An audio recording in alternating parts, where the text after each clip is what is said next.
千禅，情不千人人自禅。幻化成海，逐波浪，随波逐流失方向。三秦古道应运将，拯救元人醒黄粱。如今蒙受一指点，行功了愿返故乡。老师家武功醒黄粱。老师讲咱即马来这个世间，只是黄粱一梦。一个书生伊要上京去赴课的时阵，伫一个旅店休困。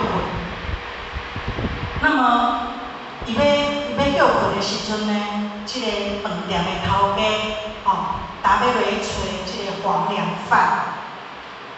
那么伊即马伫咧梦中的时阵，伊梦着讲，伊所有为细汉上京来。就惊赴课了着状元，来伫遐做官，娶着一个因宰相的祖囝做太太，即马来留转来故乡，甲伊老死为止。伊心当中所有的伊拢梦完啊！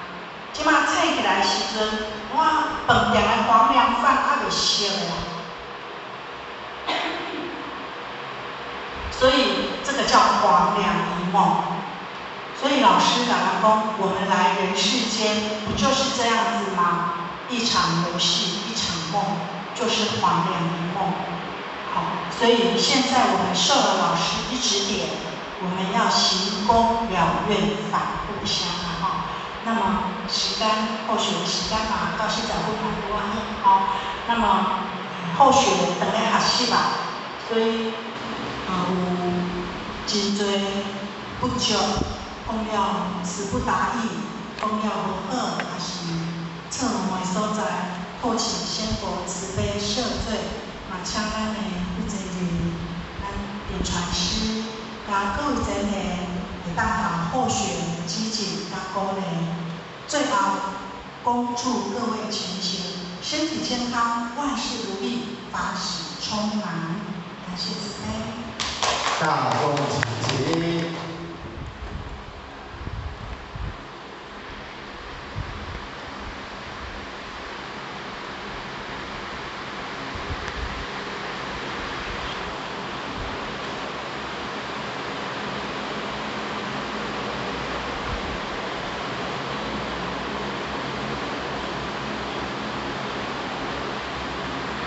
感谢讲师慈悲浅道义工。坤道义工，我们再一次以热烈的掌声。